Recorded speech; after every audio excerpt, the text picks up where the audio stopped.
MK times news में आपका स्वागत है। मैं हूं एमके आजाद। आज हम बात करेंगे कि विश्व की सबसे बड़ी पार्टी के दावा करने वाली भारतीय जनता पार्टी के चाल, चरित्र और चेहरा की बात। क्योंकि शुरुआती दौर में चाल, चरित्र और चेहरा की बात करके सत्ता के गलियारों में इस वक्त में मौजूद सरकार जब इस पर चर्चा करेगी तो साफ होता हुआ दिखेगा। और राजनीति में सुचिता की बात करने वाले अटल बिहारी वाजपेयी की सरकार जब एक वोट से गिर गई तो जुगाड़ तो बिल्कुल नहीं किए गए, लेकिन यदि अभी मौजूदा सरकार रहती तो जुगाड़ का तंत्र ऐसा करती तो उसका अंदाजा भी भारतीय जनता पार्टी के उस नेताओं को, उस वक्त के नेताओं को नहीं होती। क्योंकि मौजूदा सरकार जब अटल बिहारी वाजपेयी की सरकारें थी उस वक्त में आडवाणी जी गृह मंत्री हुआ करते थे। और याद कीजिए कि किस तरह से वाजपेयी सरकार एक वोट से गिर गई। और गिरने गिराने की सरकार में तो वाजपेयी जी का कोई सानी नहीं रहा। क्योंकि 13 दिन के बाद 13 महीने और 13 महीने के बाद पूरे 5 साल के बाद ही अटल बिहारी वाजपेयी सरकार की विदाई हुई थी। और अंदाजा इसी बात से लगाया जा सकता था कि 13 दिन की सरकार गिरने के बाद हुए चुनाव में फिर वही मांग भारतीय जनता पार्टी के नेताओं की तरफ से भी उठी थी और भारतीय जनमानस भी इसी के तरफ इशारा जरूर करते हुए नजर आती थी कि हर हाल में वाजपेयी ही चाहिए। और फिर 13 महीने और 5 साल, और 5 साल के बाद जो नारे आए थे, फील गुड फैक्टर और इंडिया शाइनिंग, और उसके बाद वाजपेयी सरकार की विदाई हुई तो मनमोहन सिंह सरकार शपथ ली, कांग्रेस की वापसी हुई थी। तो बात किया जा रहा था चाल, चरित्र और चेहरा की, प्रमुख मुद्दे हुआ करते थे। और इसी के बिना पर और इसी के आधार पर भारतीय जनता पार्टी कहां से कहां पहुंच गई। और निश्चित तौर पर कहा जाता था कि इसमें भारतीय जनता पार्टी को महारत हासिल थी।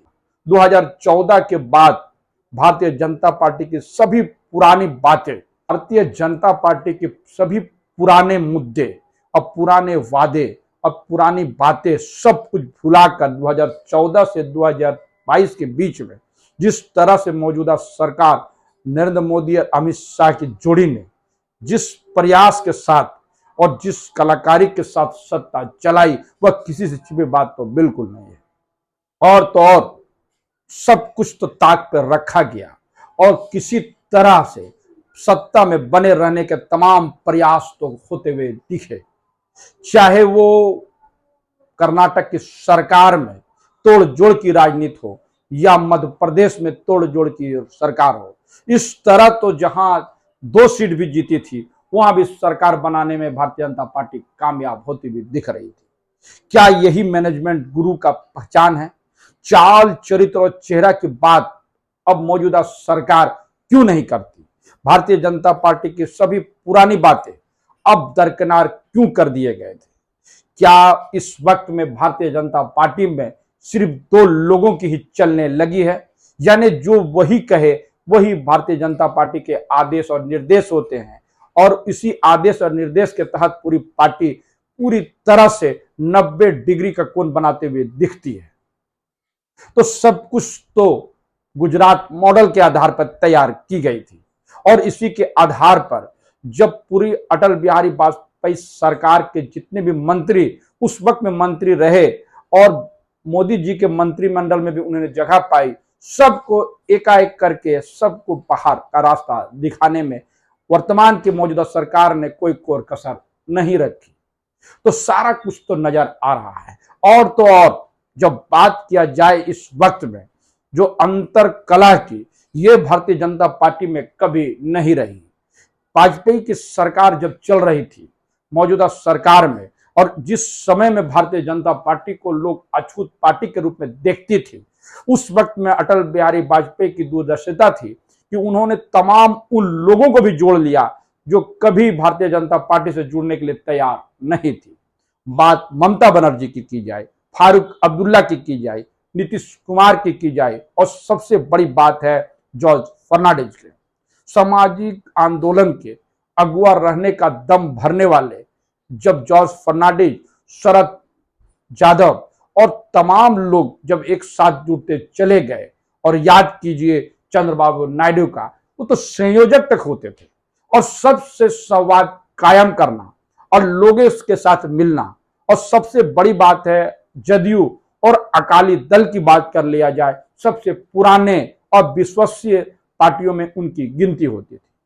और मौजूदा सरकार ने सबको तो अलग थलग करने की पूरा प्रयास किए, और यही वजह है कि एनडीए मजबूत तो बिल्कुल नहीं हुई, सब दिल के टुकड़े हजार हुए, कोई यहां गिरा कोई वहां गिरा। फिल्म के वो गाने को तरोताजा जरूर कर रही है। तो यही वजह है कि 9 साल के बाद से जब सरकार फिर से एक बार चुनाव की तरफ रुख करने लगी, तो जमीनी हकीकत का एहसास होता चला गया और अंदर खाने की लड़ाई चरम पर पहुंचते चली गई।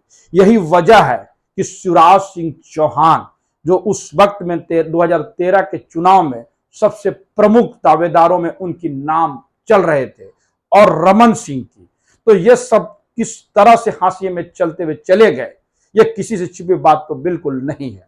और यही वजह है कि शिवराज सिंह चौहान की तमाम बुराइयों और कमियों के बावजूद भी सरकार इस वक्त में उन्हें मुख्यमंत्री का चेहरा बनाने से कतराते हुए नजर आई।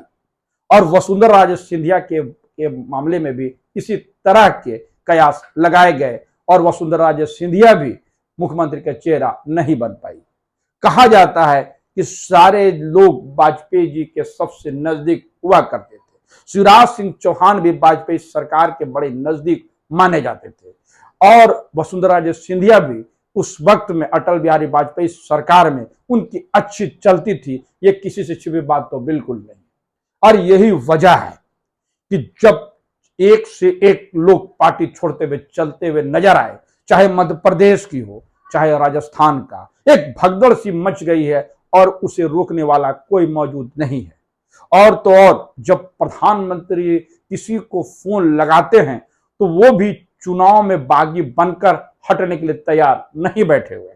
तो इसे क्या कहेंगे और कैसे देखेंगे? क्या चाल, चरित्र और चेहरा अब भारतीय जनता पार्टी को सूट करने वाले नारे रह गए हैं, या यह प्रश्न इस वक्त में राजनीतिक गलियारों पर चर्चा का विषय बना हुआ है। और जिस तरह से अपने विपक्षियों को सीबीआई, ईडी और आईटी के छापे से कमजोर करने की कवायदें जब मौजूदा सरकार करते हुए नजर आ रही है, इस बीच में जो असंतोष भारतीय जनता पार्टी में भी खासकर उमड़ते चले जा रही है, ये किसी से छिपे बात तो अब बिल्कुल नहीं रह गई। ये भी जा रहा है कि 5 विधानसभा चुनाव जो अनकरीब होने वाले हैं, इस सेमीफाइनल के बाद भारतीय जनता पार्टी में और भी असंतोष की लहरें और आवाजें उठते हुए दिखेगी। इस बातों में कितना दम है ये तो आने वाला वक्त में पता चलेगा, लेकिन अंदर खाने की रिपोर्ट इस बात की ओर इंगित जरूर कर रहा है कि पार्टी अंतर कला से काफी जूझते हुए नजर आ रही है। और चुनाव के रिजल्ट जब सब कुछ सामने नजर आने लगे, यानी हिमाचल और कर्नाटक के चुनाव स्पष्ट संदेश, तो इसे क्या कहेंगे? तो यह करना अतिशयोक्ति नहीं है कि मौजूदा सरकार में चाल, चरित्र और चेहरा की बात करना ही बेमानी साबित हो गई, और सुचिता की बात करने वाली राजनीति में एक नया प्रयोगशाला के रूप में बनकर जरूर रह गई है। और इस प्रयोगशाला में कितनी की आहुति दी गई और विपक्षियों को किस तरह निपटाने की कोशिश की गई, यह किसी से छिपे बात तो बिल्कुल नहीं रह गई है। तो यह कहा जा सकता है कि चाल, चरित्र और चेहरा और सुचिता की बात मौजूदा सरकार बिल्कुल नहीं करना चाहती, और उसे याद भी नहीं रखना चाहती है। और याद क्या रखे? यादों की बात किया जाए तो 2014 से लेकर 19 के बीच जो भी वादे किए गए थे, सरकार उसे भी याद करना नहीं चाहती है। रोजाना एक नए शिगुफा छोड़ना और उस पर अमल कराने की कवायदें की जाना, ये वर्तमान सरकार की शगुफा बनता हुआ दिखता है। ये तमाम सगल राजनीति में प्रयोगशाला नहीं तो क्या है। इसलिए चाल, चरित्र और चेहरा की बात करना भारतीय जनता पार्टी को अब गवारा नहीं रह गया। तो हमारा यह वीडियो आपको कैसा लगा, अपने कमेंट्स बॉक्स में जरूर कमेंट्स करें, और जिन्होंने अभी तक हमारे न्यूज को सब्सक्राइब नहीं किया उसे निवेदन है कि सब्सक्राइब कर दे। नमस्कार।